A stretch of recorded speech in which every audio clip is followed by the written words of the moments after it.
हाँ जी, last session में मैंने आपको ये सवाल दिया था, क्या ये हो चुका है? चलें जी, let's discuss one on one. सही जी। मुझे आप एक बात बताएं, मैं यहाँ पे हाईलाइट करता हूँ एक एक करके। वो कह रहा है salt and pepper firm of chartered accountants has recently been approach by a prospective new audit client. नया ऑडिट क्लाइंट है जो कि ऑलरेडी क्लाइंट नहीं है। सही है। Aslam brothers and company whose year end is 31 December. सही है जी। Aslam required their audit to be completed by the end of Feb. However, there is a very busy time for Salt and Pepper, and so it intended to use more junior staff as they are available. आप मुझे एक बात बता दें, मैं खाली यहाँ पे ऐसे ही डिस्कस कर रहा हूँ। इस पूरी लाइन में जो अभी मैंने पढ़ के दिखाई है, क्या इसमें कोई एथिकल इश्यूज़ हैं? क्या इश्यूज़ हैं? नहीं, गलत। इंटिमिडेशन साइट नहीं है, वेरी रॉन्ग। हाँ जी, वेरी गुड तला, वेरी गुड उसामा। प्रिंसिपल आपका ब्रीच होगा professional competence and due care का। सही जी। यानी हम यहाँ पे लिख देते हैं कि आपका ब्रीच ऑफ प्रिंसिपल होगा professional competence and due care का। तो इसमें लिखने का तरीका कार जो होगा वो ये होगा मेरे बच्चों कि आप कहेंगे since there is a very busy season for Salt and Pepper chartered accountants and they intend to use more junior staff for the first year of audit. आपको पता है फर्स्ट ईयर ऑफ ऑडिट में हमें client की इतनी knowledge नहीं होती है, तो रेदर देन मैं सीनियर स्टाफ को लगाऊँ, एक्सपीरियंस स्टाफ को लगाऊँ, हमने किसको लगा दिया है? जूनियर स्टाफ को। तो this will create a threat to compliance with the principle of professional competence and due care. ऐसा ही है भाई। हाँ, सेल्फ इंटरेस्ट थ्रेट है ना, अपना पर्सनल मफाद है। ऐसा है मेरे बच्चों? अच्छा जी, ये बात तो बेहतरीन हो गई। अच्छा, यहाँ पे एक बच्चे ने लिखा भी है, very well done. Since the firm intended to save time and cost by not sending the letter to predecessor auditor and the use of junior staff in the audit which create a threat to self interest और saving the cost resulting in non compliance of professional competence and due care. Very good. Self interest की वजह से ये बिल्कुल सही कह रहे हो। आगे अब मुझे बताओ, additionally in order to same time and cost Salt and Pepper have not contacted Aslam's previous auditor. तो मुझे एक बात बताओ, क्या प्रीडिसेसर ऑडिटर से कंफर्मेशन लाजमी होती है? Yes, in order to know the fact professional clearance letter चाहिए। तो क्या इस केस में इस ऑडिटर ने breach of code of ethics किया है? ऐसा है, ब्रीच किया है इस चीज़ का? क्योंकि जाहिर सी बात है, जो चीज़ें उसको पता होनी चाहिए वो बगैर पता लगे मैं करूँगा तो जाहिर सी बात है अगेन यहाँ पे रिस्क हाई हो जाता है। रेलेवेंट फैक्ट्स एंड फिगर्स के बगैर ऑडिट कर दूंगा। वेरी गुड, बिल्कुल ऐसा ही है। तो ये भी बात समझ आती है। अब आगे देखते हैं। फिर वो कहता है firm is seeking to reduce the audit cost and has therefore decided not to update the engagement letter of existing clients on the basis that these letter do not tend to change much on yearly basis. अच्छा, अब आप मुझे बताएंगे इसका जवाब, यहाँ से यहाँ तक का जवाब कौन से आयजा से देना चाहिए? हाँ जी, कौन से आयजा से देना चाहिए? आयजा 210। Very good. तो इसमें कोई बच्चा मुझे लिख के दिखाए कि क्या लिखा होगा आपने, क्या लिखा होगा आपने, प्लीज सोचें, जल्दी बताएं।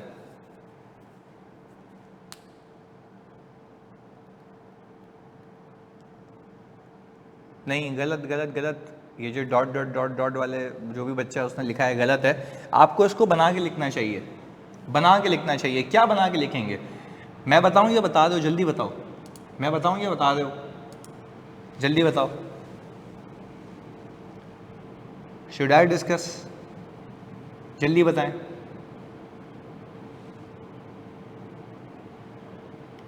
ना, गलत। देखो, दो अलग अलग सिचुएशंस है। एसके कह रहे हैं कि सर फी हिट हो रही है। नहीं भाई, क्या ये रिकरिंग क्लाइंट? देखो, वो तो पहला क्लाइंट है जो ऊपर है, दूसरी बात हो रही है। Consider following change in circumstances like change in management. It is not necessary to update engagement letter unless there is a change in circumstances. Mandatory duties like scope, engagement letter does not change on recurring client but in certain circumstances. नहीं, देखो आप लोग सब गलत कर गए ना, एक चीज़ मिस कर गए। इस वाले सवाल के अंदर एक क्लाइंट की बात नहीं हो रही है, एक अलग चीज़ की बात हो रही है। मेरे बच्चों बात समझना, ऊपर वाला सिनेरियो अलग है, ये वाला सिनेरियो अलग है। पहले बता दो मेरे बच्चों, ये बात समझ आती है? हबीब भाई ये मिस कर गए, ये मिस कर गए। देखो क्या कह रहा है, the firm seeking to reduce audit cost therefore decide not to update the engagement letter of existing clients. Existing clients मतलब जो उसके ऑलरेडी क्लाइंट चल रहे हैं। पहले बताओ बात समझ आ रही है? देखो you need to be very careful, इस बात को तो समझे ना, इस बात को तो समझें। सही है जी। In case of recurring audit there is no need to revise update unless there are certain circumstances are present. अच्छा देखो पहले बताओ यकजहीती के साथ क्या एग्जामिनर ऐसी हरकतें कर सकता है? ये सब देखो उसने, मैंने क्या किया, ऊपर वाले सवाल में नीचे वाले दूसरी दो सिचुएशन डाल दी हैं। अच्छा सलाह कह रहे हैं फिर रिकरिंग क्लाइंट और क्वेश्चन मार्क। मेरे भाई सवाल को तो तमीज़ से पढ़ो ना, पूरा दिन दे दिया था, कल भी ऑफ दी। दो सिचुएशन है, एक सवाल, इसी सवाल के अंदर ऊपर कह रहा है कि भाई नया क्लाइंट आ रहा है, फिर वो बोल रहा है एग्जिस्टिंग क्लाइंट्स के लिए वो ये सोच रहा है। सही है, दो अलग अलग सूरत हाल हैं, दोनों पे अलग अलग जवाब देना है। क्लैरिटी है? पहले बता दो यहाँ तक हाँ या ना। नहीं अब देखो मेहताब कह रहे हैं कि सर हमें कंडीशंस बतानी है, पर क्या कंडीशंस ऐसे ही बतानी है, लिखने का सलीका होगा? भाई लिखने का सलीका होगा, ऐसा ही है, लिखने का सलीका होगा। चलें जी, अब मैं आपको ये बता दूं लिखने का सलीका क्या होगा, या पहले आप में से कोई लिख के बता रहा है? क्योंकि आपने सिचुएशन को केटर करना है। प्लीज़ बताएं, आप लोग बता रहे हैं या मैं लिख के बताऊं या मैं बताऊं? आप बता दें सर, हार मान गए आप लोग? हाँ जी, इतने में हार मान गए, पेपर है कुछ दिनों में। बता रहे हैं, अगेन एक मौका दे रहा हूं। Wait 2 minutes, okay. जल्दी सवाल की शुरुआत करनी आनी चाहिए तुम्हें, ताकि तुम्हें नंबर मिले, अदरवाइज रट्टू तोते लगोगे बिल्कुल एकदम फजूल फारिक।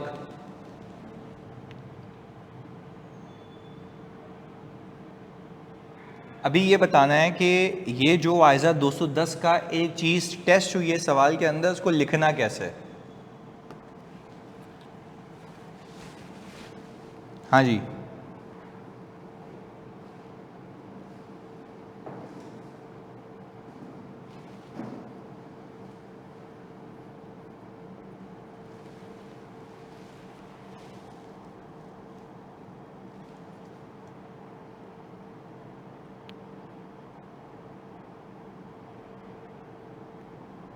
हाँ जी शाहनवाज, गुड गुड। देखो क्या हम ये कह सकते हैं, क्या हम ये कह सकते हैं कि रिडक्शन इन कॉस्ट की वजह से, आप रिडक्शन इन कॉस्ट की वजह से,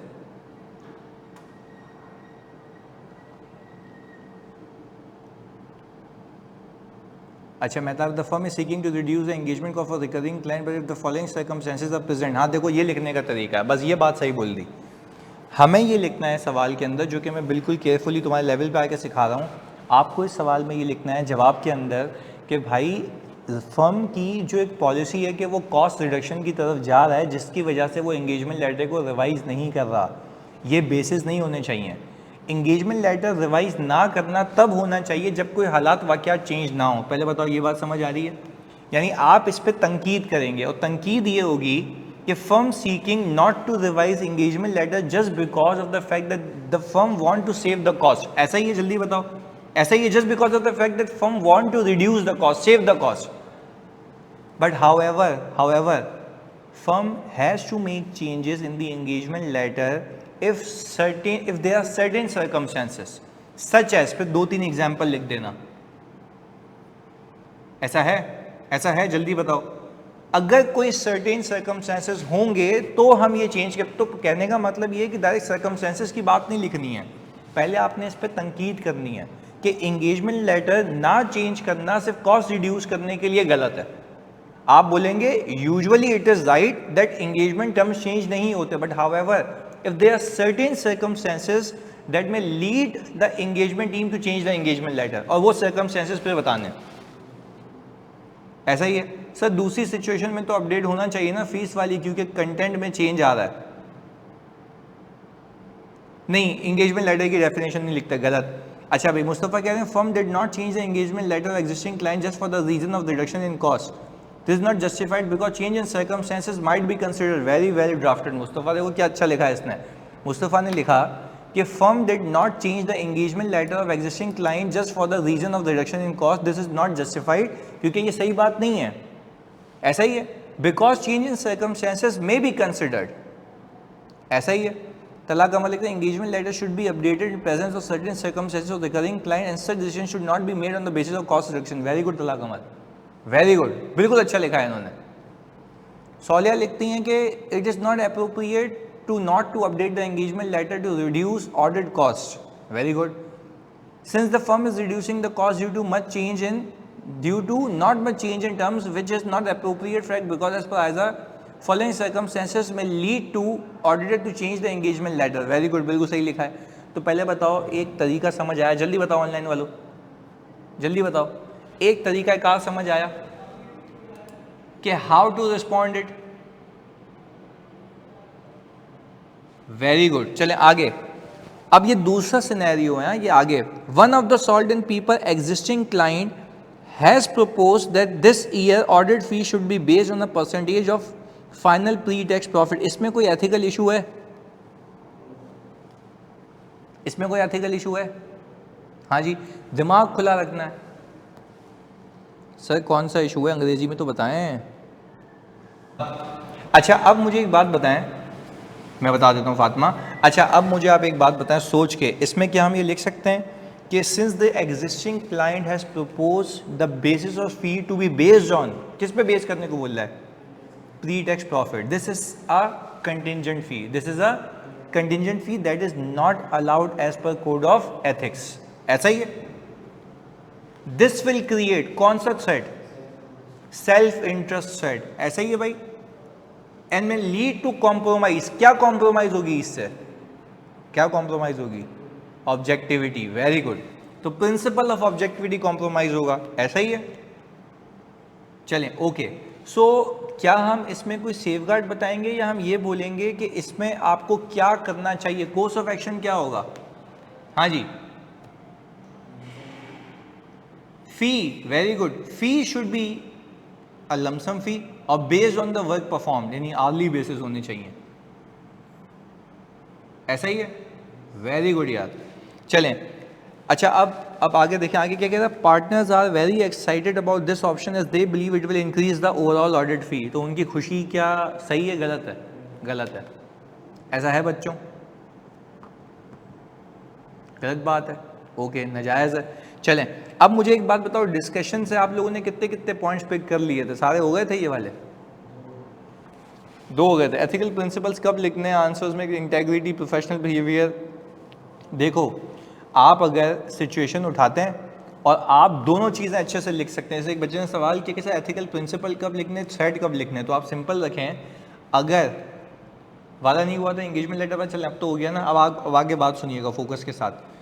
अगर एग्ज़ाम के अंदर आपको ये पता लग रहा है कि एक सिचुएशन में ये थ्रेड है, उससे ये प्रिंसिपल इम्पेयर होगा, तो दोनों बातें लिखिएगा, अच्छे नंबर मिलेंगे. पहले बताओ ये बात समझ आती है कि ये थ्रेड है, सेल्फ इंटरेस्ट है, सेल्फ रिव्यू है, सही है जी, एडवोकेसी है, कॉन्फ्लिक्ट ऑफ इंटरेस्ट जो भी है, सेल्फ रिव्यू हो गया, सेल्फ इंटरेस्ट हो गया, एडवोकेसी हो गया, और कौन सा थ्रेड होता है? फैमिलियरिटी और इंटिमिडेशन. 5 होते हैं ना.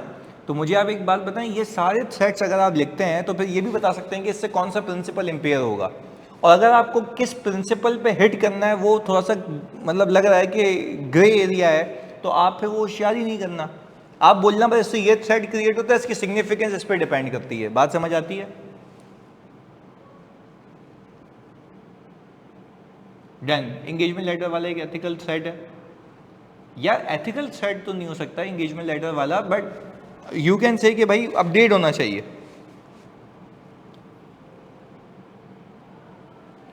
अच्छा जी, code of ethics answer pattern situation justification.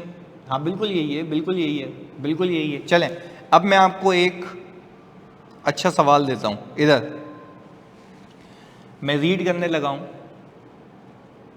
I cap के सोल्यूशन नहीं होती नेगेटिव मार्किंग. आई कैप के सोल्यूशन अजीब क्यों होते हैं? कल एक सैम्पलिंग का क्वेश्चन किया, सैम्पल डिज़ाइन की सिलेक्शन किन फैक्टर्स पर डिपेंड करती है? कोई 3 बताए. इसमें वो नहीं आते थे कि पॉपुलेशन देखें, टॉलरेबल एक्सेट्रा. तो आप ज़्यादा लिखने को मसले वाली बात नहीं है. अभी इसका सोल्यूशन शेयर कर दूंगा मैं आपको, बिल्कुल आज भेजूंगा ना, आज भेजूंगा। चलें अब इधर देखें, मैं ये कह रहा हूँ, इसमें लिखा हुआ है you are the audit manager of Currant and Company and you are planning the audit of Orange Financial Company who specializes in provision of loans and financial advice to the individuals and companies. Courant company has audited Orange for many years. पहले बताओ, अगर मैं यहाँ पे रुक जाऊँ, क्या यहाँ तक कोई रिस्क है?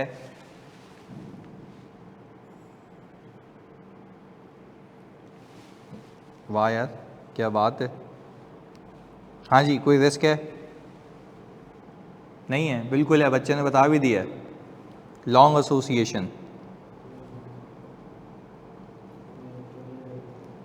कौन सा थ्रेड आएगा मेरे बच्चों? Familiarity thread. Very good, good हो गया, बेहतरीन हो गया। अच्छा, इसके सेफगार्ड भी बता दो, लगे आता हूँ, इतने तो चैंप हो गए तुम लोग, सेफगार्ड भी बता दो।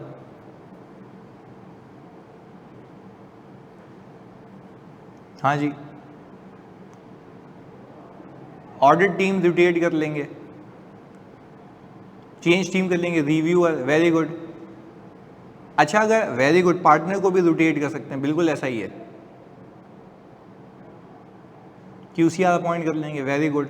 अब जैसे एक बच्चे ने सवाल पूछा अभी, हसन ने, कि सर रिस्क और आपके ये जो थ्रेड्स है इसमें फ़र्क होता है। भाई रिस्क तो ऑडिट रिस्क होता है ना, वो तो फाइनेंशियल स्टेटमेंट लेवल पे होता है, सही है ना। ये जो थ्रेड्स हैं वो तो आपके एथिकल प्रिंसिपल्स के ऊपर थ्रेड हैं कि आपने ऑडिट सही से नहीं किया, सही है, दोनों में फ़र्क है ना। चलें, ये भी बात समझ आ गई, यानी एक लाइन पे आपको बात समझ आ गई कि यहाँ पे ये आता है। अच्छा, मैंने कोशिश ये की है तुम लोगों के लिए कि बेहतरीन से बेहतरीन सवाल लाया हूँ जिसमें तकरीबन तमाम कॉन्सेप्ट टेस्ट हो रहे हैं। आ जाओ जी, आगे। अब मैं फोकस होकर देखना है तुम लोगों ने इधर। Directors are planning to list orange on a stock exchange within next few months. अच्छा, मैं चलो तुमसे एक लेवल की बात पूछता हूँ, तुमने बता दिया ना, मैं मज़ा आ जाएगा। इसमें कोई ऑडिट रिस्क छुपा हुआ है?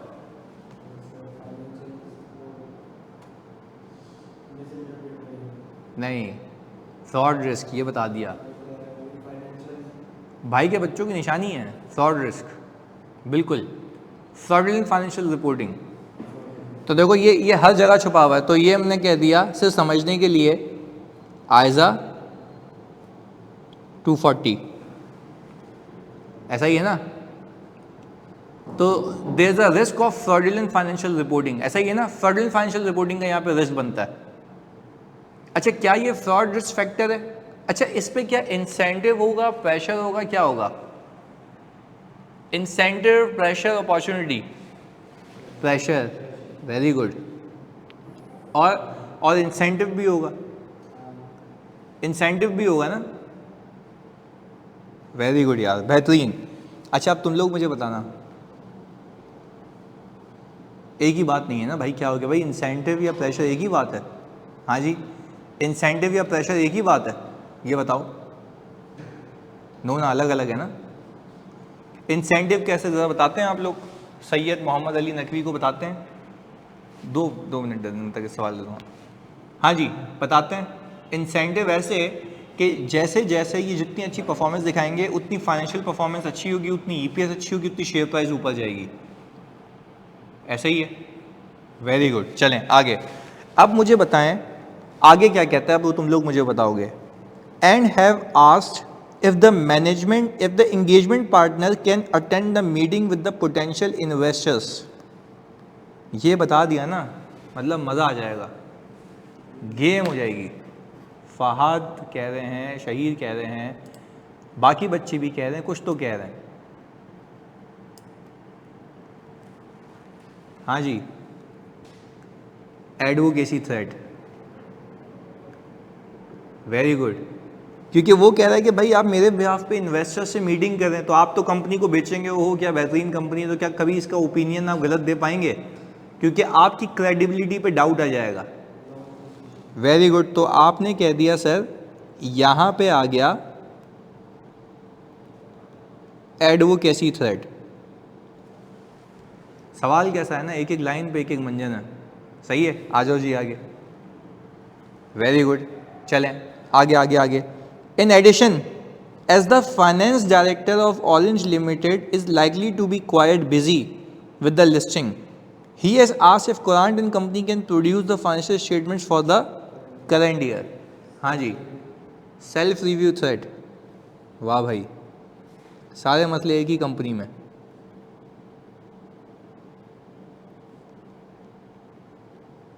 Self review thread. अच्छा, अगर ये लिस्टेड कंपनी हुई तो क्या आप ये काम कर सकते हैं? नहीं। अगर ये लिस्टेड कंपनी, अच्छा वैसे ये लिस्ट होने जा रही है, अभी लिस्ट नहीं हुई। हाँ, पर देखो इसमें तकरीबन आपका पूरा कोड ऑफ एथिक्स हमने कोशिश की है कि रिवाइज हो जाए। चलें, ओके। तो इसके सेफगार्ड्स ये थे ना कि मैं दूसरी टीम को यूज़ कर लूँगा, क्वालिटी कंट्रोल रिव्यूअर को अपॉइंट कर लूँगा, ऐसा ही है। पर मैनेजमेंट की रिस्पॉन्सिबिलिटी अज्यूम नहीं करूँगा, ऐसा ही है। वेरी गुड, आगे। During the year the assistant finance director of orange left and joined Courant and Company as a partner. It has been suggested that due to his familiarity with Orange, he should be appointed to provide an independent, यानी बोला quality control reviewer ये होना चाहिए। हाँ भाई, वहाँ से बंदा यहाँ पे आया है फाइनेंस डायरेक्टर, क्या इसको यहाँ पे रखने की इजाज़त है?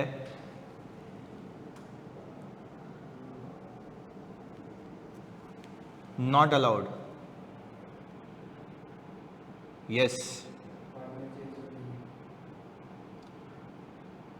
अच्छा, लॉ में कुछ ऐसा है, लॉ में कुछ ऐसा है कंपनीज एक्ट में? Very good. उसको 3 साल की रिस्ट्रिक्शन है कि वहां से यहां पे आना है, ऐसे ही ना। Any director officer of the company, याद है, अगर यहां आता है क्वालिटी कंट्रोल रिव्यूअर की भी ना, की मैनेजमेंट है, क्वालिटी कंट्रोल रिव्यूअर के लिए सेम। अच्छा, आप मुझे एक बात बताओ, अगर वो क्वालिटी कंट्रोल रिव्यूअर भी बनता है यहाँ पे आके, दोनों लिखेंगे, लॉ वाला भी लिखेंगे और ये भी लिखेंगे, सही है? लॉ वाला भी लिखेंगे, ये भी लिखेंगे, तो प्रिवेल क्या करेगा? जल्दी बताओ, प्रिवेल क्या कर जाएगा? Companies act. और ये तो उस पोजीशन में था, ये तो उस पोजीशन में जो फाइनेंशियल स्टेटमेंट्स पे सिग्निफिकेंट इन्फ्लुएंस एक्सर्ट करता है, ऐसा ही है? यस, ओके, चलो आगे। वेरी गुड यार, बेहतरीन। सर ऑफिसर में तो मिड टीयर मैनेजमेंट एम्प्लॉय भी जा सकते हैं ना, पर यूजुअली वो मिड टीयर एम्प्लॉयज में तो वो तब आएगा ना जब हम ये कहते हैं कि भाई वो डायरेक्टर लेवल का हो।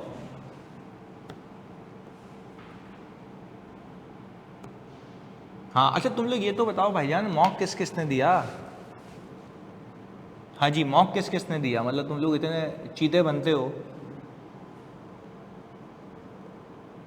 यार। कंपनीज एक्ट के हिसाब से ना, आके कंपनीज एक्ट में कहता है ना कि कोई भी director officer of the company अगर यहाँ आता है तो वो नहीं बन सकता 3 साल तक। 3 साल लैप्स हो चुके हों।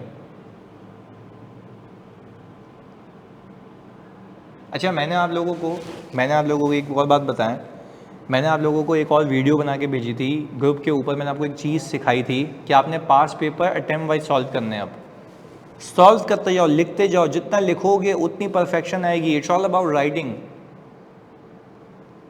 सही है? हाँ, वो करना है आपने, वो करो, बिल्कुल वो भी लाजमी है। चलें आगे, मुझे बताएं। Once orange obtains its stock exchange listing, it will require several assignments to be undertaken. For example, obtaining evidence about the corporate governance best practice. Courant and Company is very keen to obtain to those engagements. However, Orange has implied that in order to gain this work, Courant and Company needs to complete the external audit quickly and with minimal questions. हाँ भाई, pressure होगा, intimidation होगी, self interest, ऐसा ही है। Professional competence and due care का principle आप breach करेंगे, ऑब्जेक्टिविटी को कॉम्प्रोमाइज करेंगे due to self interest and intimidation threat, ऐसा ही है।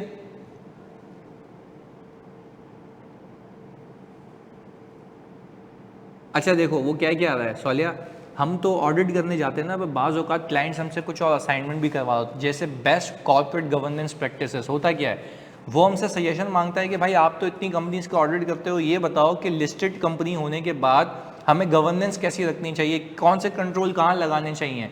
तो ये अगर वो आपसे सजेशन मांग रहा है तो आप फ्री में तो नहीं देंगे ना, आप पैसे लेंगे उसके, ऐसा ही है। पर वो कह रहा है कि अगर नॉन अश्योरेंस सर्विस ही देना चाहते हो तो ऑडिट को दस्ती खत्म करो,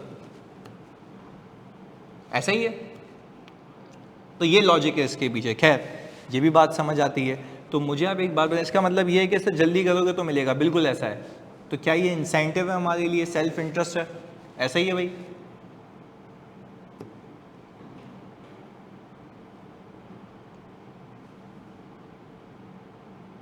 वेरी गुड, चलें अब आगे।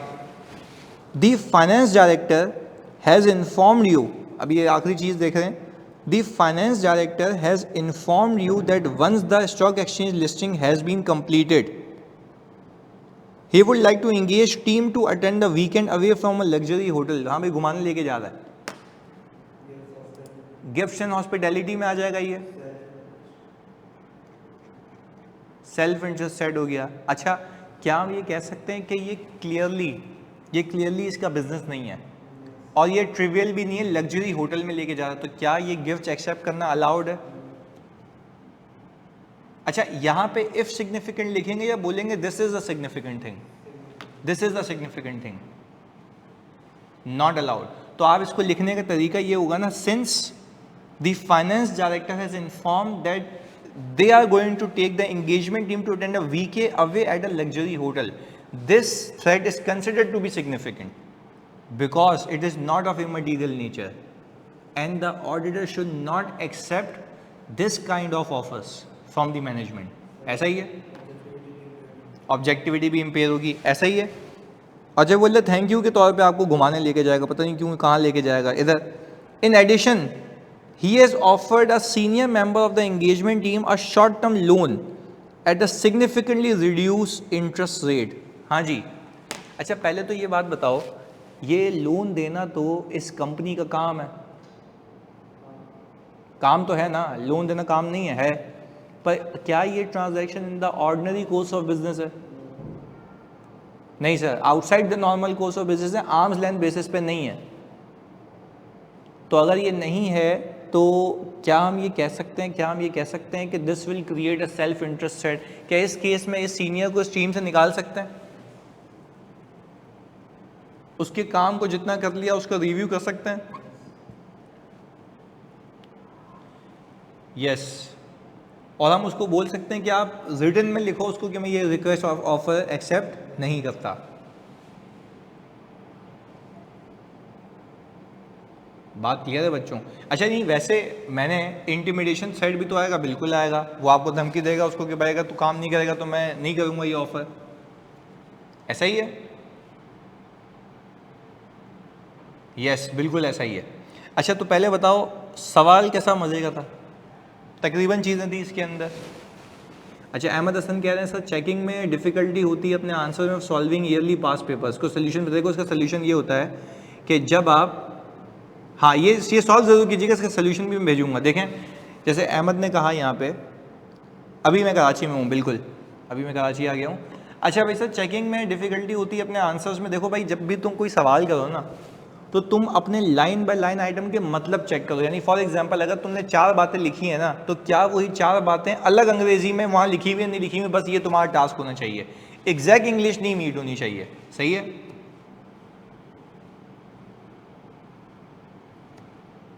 हाँ बिल्कुल ऐसा है सर। आईकैप का सोल्यूशन बहुत स्पेसिफिक होता है, हम जनरलाइज लिखते हैं सबको मिलाकर एथिक्स थ्रेड नहीं। आयशा देखो ये कैसे हो गया? अब मुझे एक बात बताओ, आईकैप का सोल्यूशन स्पेसिफिक होता है तो मुझे आप सब एक बात बता दें अल्लाह को हाजिर नाजिर जान के, अभी तुम लोग जितनी भी चीज़ें मुझे बताई इस सवाल में क्या वो जेनरिक थी?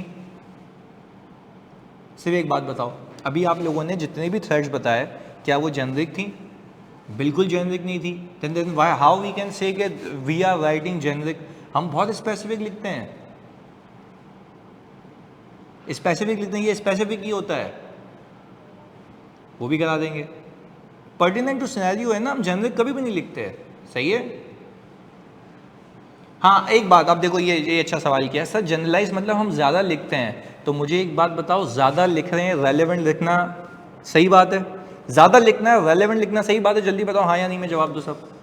ज़्यादा लिखना, रेलेवेंट लिखना सही बात है, ज़्यादा लिखना फजूल लिखना गलत बात है। तो आप अगर ज़्यादा लिख रहे हैं, सही लिख रहे हैं, आपका मतलब अच्छे से कन्वे हो रहा है, तो that means it is your plus point. और फ़र्क है, फ़र्क इसलिए है क्योंकि वो एग्जामिनर फारिग टाइम में पूरे 4 महीने लगा के सोल्यूशन बनाता है, आप वो कितने घंटों में बना रहे हैं, 3 घंटों में। तो कहने का मतलब ये है कि अगर मैं आपको भी एक पूरा दिन दे दूँ ना कि सुकून से बनाओ, तो आप लिखोगे काटोगे लिखोगे काटोगे, तो वो एक tailor made 7 C's of communication के साथ बनाओगे। कंसाइसनेस भी होगी, कंप्लीटनेस भी होगी, ऐसा ही है ना। तो मुझे एक बात बताओ, वो तो तब होगा ना जब आपको मैं इतना टाइम दूँ। एग्जामिनर के पास तो सोल्यूशन बनाने का बहुत टाइम होता है, तो वो सुकून से बनाता है, पर आप वही बातें अगर ज़्यादा लंबी करके लिख रहे हैं टू दी एक्सटेंट कि वो समझ आ रही है, तो बात क्लियर है, सही है।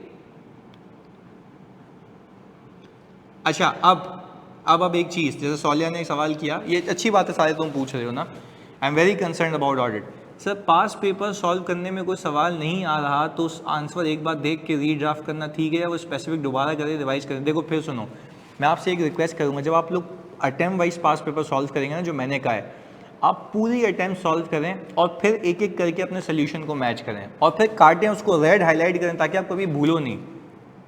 बात समझ आती है? ताकि आप कभी भूलो नहीं।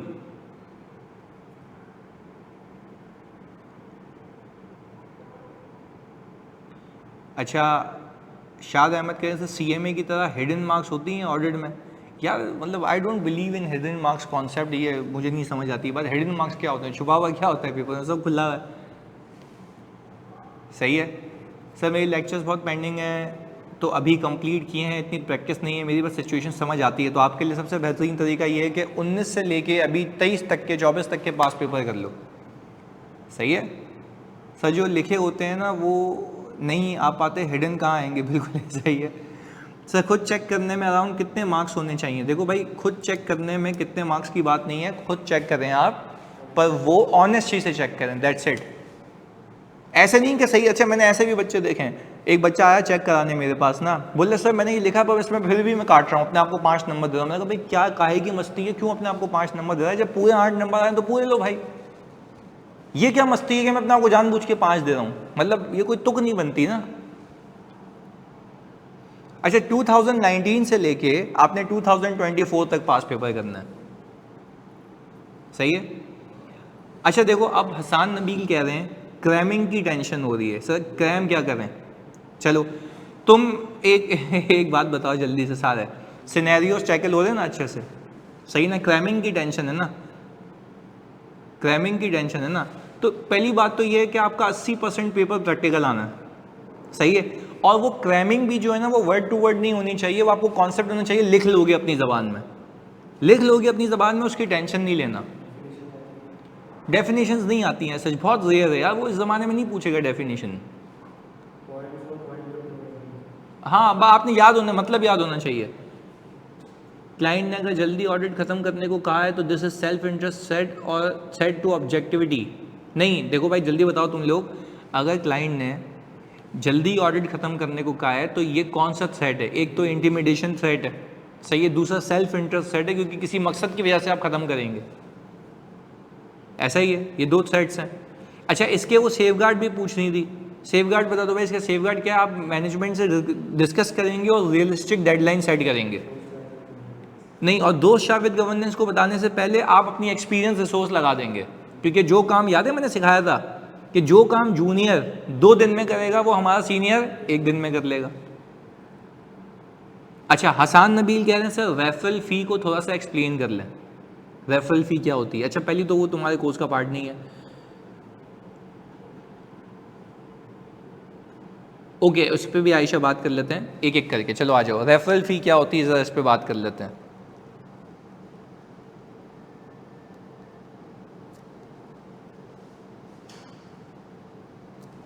अच्छा जल्दी से, हाँ मेरी बच्चों सुनना, रेफरल फ़ी, मैंने कहा भाई हम हैं ऑडिटर,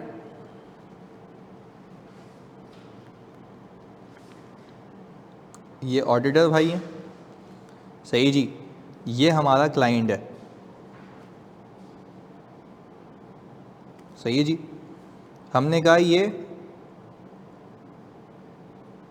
अनदर ऑडिटर है।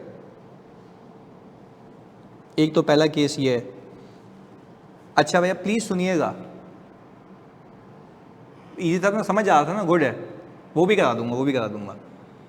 अच्छा देखो, कल की क्लास जो मैं लूँगा ना उसमें मैं ऑडिट और बिजनेस रिस्क भी आपको करा दूंगा, सही है ना, वो भी करा दूंगा, बेफिक्र रहें। ऑडिट और बिजनेस रिस्क दोनों बता दूंगा आपको, सही है। अब प्लीज़ इधर देखिएगा फोकस के साथ। मुझे एक बात बताएं, इस क्लाइंट को ऑडिट करवाना है, मुझे एक बात बताओ, अगर मैं इस क्लाइंट का ऑडिट एक्सेप्ट नहीं कर रहा, अच्छा इसलिए एक्सेप्ट नहीं कर रहा क्योंकि मैं एलिजिबल नहीं हूँ, क्या ऐसा हो सकता है? जल्दी बताओ, ऐसा हो सकता है कि मैं एलिजिबल नहीं हूँ? जल्दी बताओ, ऐसा हो सकता है ना। अच्छा मैंने क्या किया, मैंने बोला भाईजान एक काम कर, जानिए इसको ऑडिटर दे दो, सही है। इसके लिए मैं फ्री में नहीं कर रहा, ये मैं क्या चार्ज कर रहा हूँ?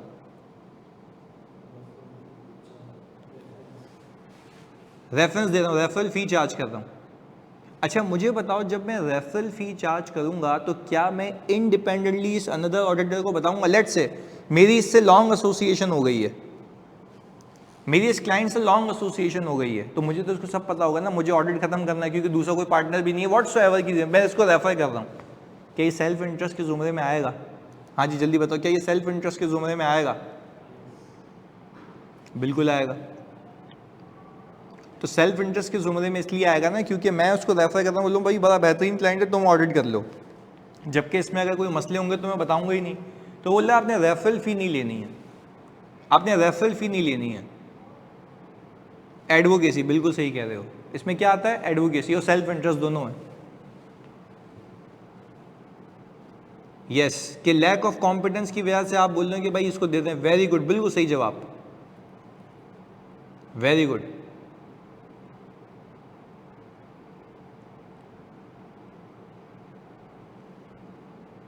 अच्छा जी सर, अगर कोई सॉफ्टवेयर प्लेसमेंट का काम आया और किसी और को दे दिया, हाँ तो ये भी रेफरल में आता है, अगेन ये भी रेफरल में आता है, पर वो नॉन एश्योरेंस सर्विस है ना जानी, वो तो नॉन एश्योरेंस सर्विस है ना,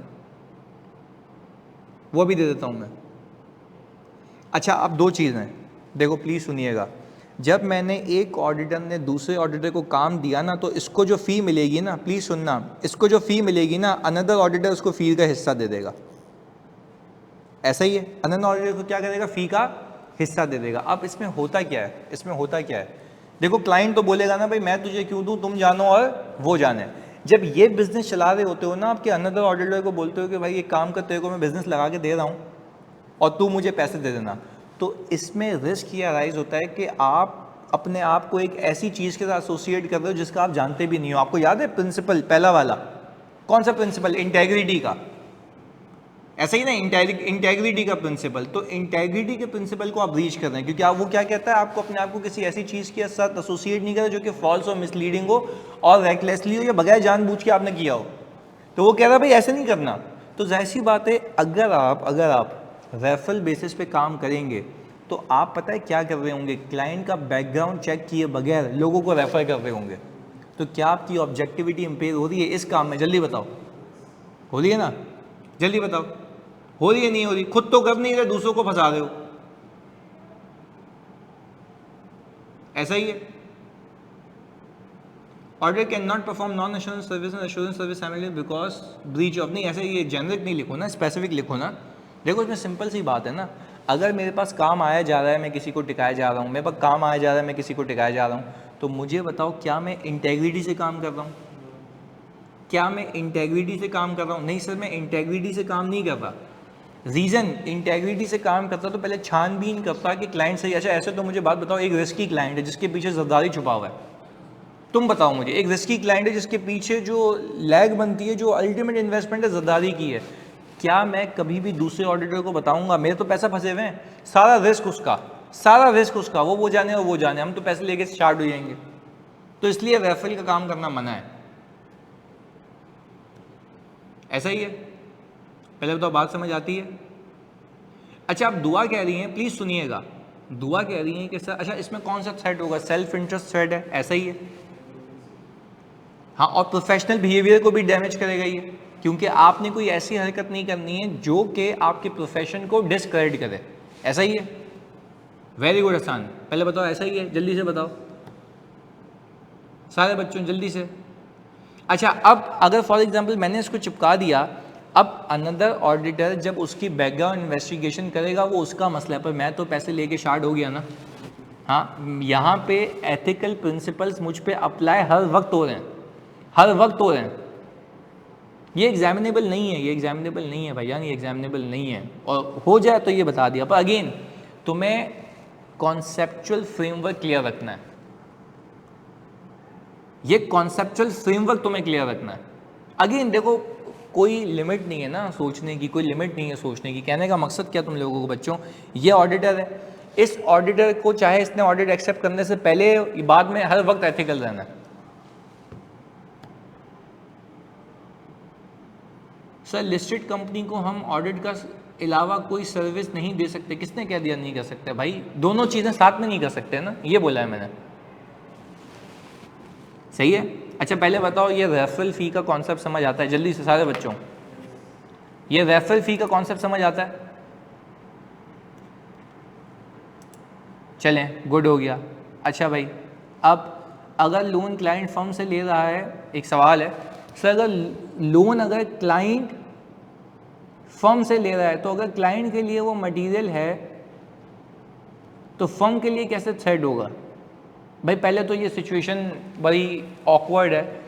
बच्चा कह रहा है कि सर अगर लोन ले रहा है क्लाइंट फर्म से, फर्म ने उसको लोन दिया हुआ है, सही है, तो अगर क्लाइंट के लिए वो मटेरियल है, चलो भाई इसका जवाब देते हैं। नहीं सुनना सुनना सुनना सुनना, एक समझने की बात है। ये फर्म है, तो दिमाग लगा लेते हैं ना इस पर, फ्रेमवर्क में उतारते हैं। ये क्लाइंट है, इसने लोन दे दिया इसको, सही है, इसके लिए वो लोन मटेरियल है। अच्छा तुमने यहां पे क्या निकाल ली? मिस स्टेटमेंट या व्हाटसोएवर यहां पे गोइंग कंसर्न के मसले हो गए। तो तुम अगर वो रिपोर्ट कर दोगे तो कंपनी तो लिक्विडेशन में चली जाएगी, तुम्हारे पैसे फंस गए, रीपे नहीं करेगा वो। तो कौन सा इंटरेस्ट आ गया इसमें? Self interest side. मैं तो कहता हूं जब भी तुम्हें सिचुएशन अराइज हो ऐसे डब्बे बना के देख लो, सही है। तो ये मसला है। अगर इमटेरियल होता तो फर्क ही नहीं पड़ता। क्लैरिटी है? यस, इंटिमिडेशन भी आ सकती है, बिल्कुल सही बता रहे हो। अच्छा पहले बताओ, ओवरऑल बेसिस पे मैं इसका भी सोल्यूशन तुम लोगों को दे देता हूं। एथिक्स पे ग्रिप है, समझ आता है? मतलब मैं रिपीटेटिव नेचर पे यही सवाल करता रहूंगा, ऐसा ही है। एडवर्टाइजमेंट भी बताता हूँ कल की क्लास में, सही है, उस पर 2-3 सिनेरियोज ले आऊँगा, वो साथ बता दूंगा, सही है। अच्छा अब अगली क्लास के लिए हम एक एजेंडा रख लेते हैं, क्योंकि मैंने ये फील किया कि भाई फॉर एग्जांपल मैं रीड भी कर रहा हूँ, तुम लोगों को पिक हो रहा है, तो तुम्हें से शेगार्ड वगैरह सब याद है, तुम बता भी रहे हो, तो इसमें लेट्स नॉट वेस्ट टाइम। अच्छा कल की क्लास में, सही, जब सुनिएगा मैं होमवर्क भी दे देता हूँ आपको, सही है, ओके। अब हम एक काम कर लेते हैं, कल की क्लास में हम ऑडिट रिपोर्ट शुरू कर लें। पहले तो ऑडिट रिपोर्ट कर लें और हल्का सा तस्करा कर लेंगे ऑडिट और बिजनेस रिस्क के बदले में, सही है। हाँ फिजिकल क्लासेस ले रहा हूँ मैं, आप आ सकते हैं, मैं फिर अभी यहीं हूँ। ओके डन, कल इसी टाइम रखेंगे हम क्लास, सही है, डन हो गया। सैम्पलिंग भी करा दूंगा। हाँ बाकी सारे छोटे टॉपिक आप क्रैम कर लें, सही है। अच्छा आप रिपोर्ट आप अच्छे से रिवाइज करके आइएगा, क्योंकि यू नो कि वो आसान नहीं होगा और मैं एक एक को चेक करूँगा। तो अगर आप यहाँ पे फिजिकल आते हैं तो आपके लिए बहुत बेनिफिशियल होगा। तो कहते हो तो मैं सुबह रख लूँ क्लास? हाँ जी, नहीं सुबह नहीं, चलो ओके, हम रात को रख लेते हैं, बट फिर आपने एक एक चीज़ चेक करानी है मुझे, सही है, फिर चेक कराना लिख के, क्योंकि ये आपका आखिरी मौका होगा रिपोर्ट का। चलें डन, ओके डन हो गया, चलो अल्लाह हाफिज़।